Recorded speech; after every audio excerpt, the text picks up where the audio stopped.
জাগতিক জগতের যে চিন্তাভাবনা, সেই চিন্তাভাবনা থেকে আপনাকে বেরিয়ে আসা মানেই হচ্ছে আপনি এই জীবনটিকে নষ্ট করে দিলেন। জাগতিক জগতের যে ভাবনা চিন্তা, জাগতিক জগতের যে কল্পনা, জাগতিক জগতের যে কাজ, যেটা মানুষের বোধ শক্তির মধ্য দিয়ে হয়, মানুষের বিবেক শক্তির মধ্য দিয়ে হয়, চেতনা শক্তির মধ্য দিয়ে হয়, সেগুলো থেকে যখন মানুষ বেরিয়ে আসে, সেগুলোকে যখন মানুষ অগ্রাহ্য করে, তখনই মানুষের কিন্তু একটা পতন শুরু হয়। এবং সেই পতন কখনোই বোঝা যায় না। যখন ধরুন আপনার অনেকটা জল রয়ে গেছে একটা ড্রামের মধ্যে, আপনি বাটিতে করে যখন জল ফেলা শুরু করছেন, তখন খুব বেশি কমবে না, কিন্তু আপনি বুঝতেই পারবেন না জল কমে যাচ্ছে।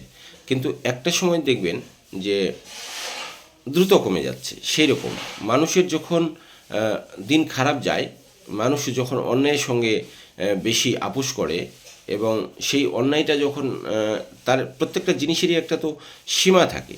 ধরুন একটা বোতলে 1 লিটারের বোতল, সেটাই 1.25 লিটার জল কখনোই আটবে না। 1 লিটারের একটা ড্রামে কখনো 1.25 লিটার কোনো কিছুই আটবে না, তাই না? 1 কেজির একটা পাত্রে সেখানে 1.5 কেজি জিনিস কখনোই আটবে না।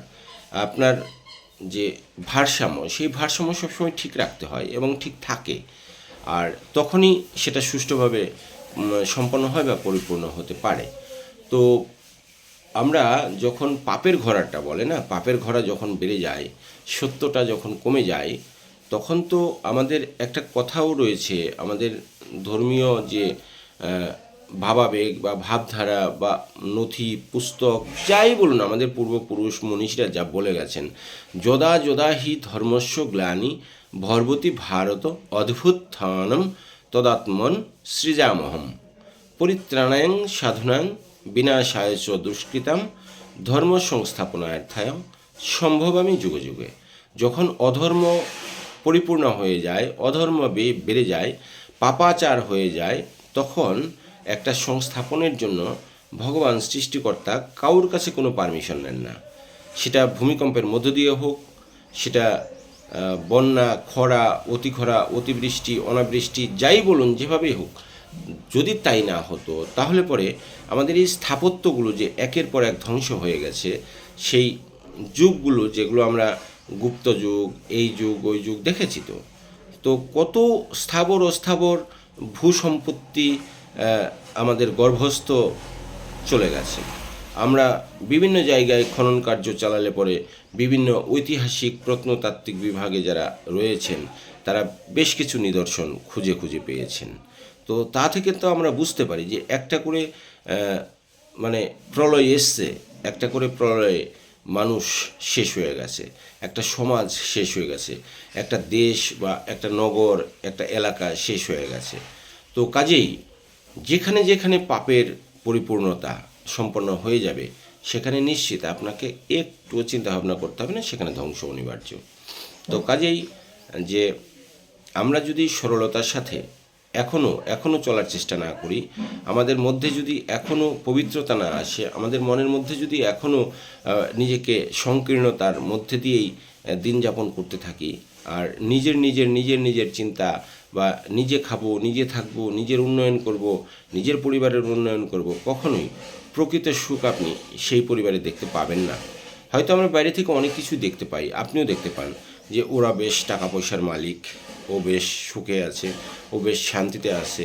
এই দুটো শব্দ কখনোই মিলে না। সুখ এবং শান্তি প্রকৃত, সেটা তো একটা স্টেজ, মানে মহামানব যারা হতে পেরেছেন বা যারা মহাত্মাগণ রয়েছেন, তাদের বেলায় হতে পারে। বাস আমাদের মতো সাধারণ মানুষ বা গৃহবাসী, সংসারের মধ্যে যারা আবদ্ধ, তারা কিন্তু এই সমস্ত জিনিসের মধ্যে সুখ এবং শান্তি দুটো একসাথে দীর্ঘকাল দেখে আসতে পারেনি। হ্যাঁ, কারণ এটা সম্ভব নয়, কারণ আমরা পাপের সঙ্গে যুক্ত হই, কখনো পুণ্যের সঙ্গে যুক্ত হই, একটা ব্যালেন্স ডিসব্যালেন্স এগুলো হয়।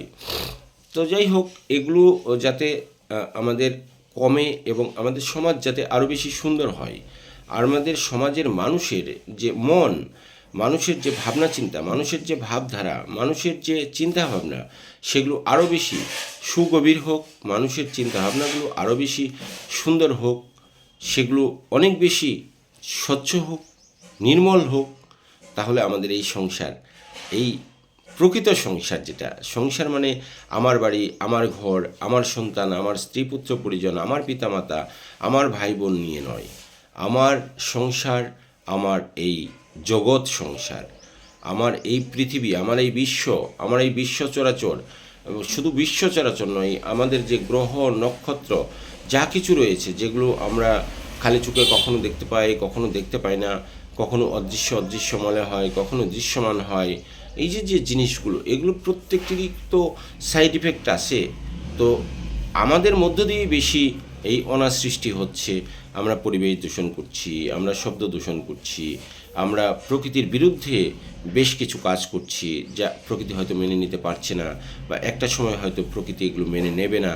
তো সেই জায়গাগুলো যেন আমরা ঠিক রাখতে পারি। সবাই ভালো থাকবেন, সুস্থ থাকবেন। পরবর্তী ভিডিওর জন্য অপেক্ষা করুন। আমি আবার আসছি, শ্রী প্রণব।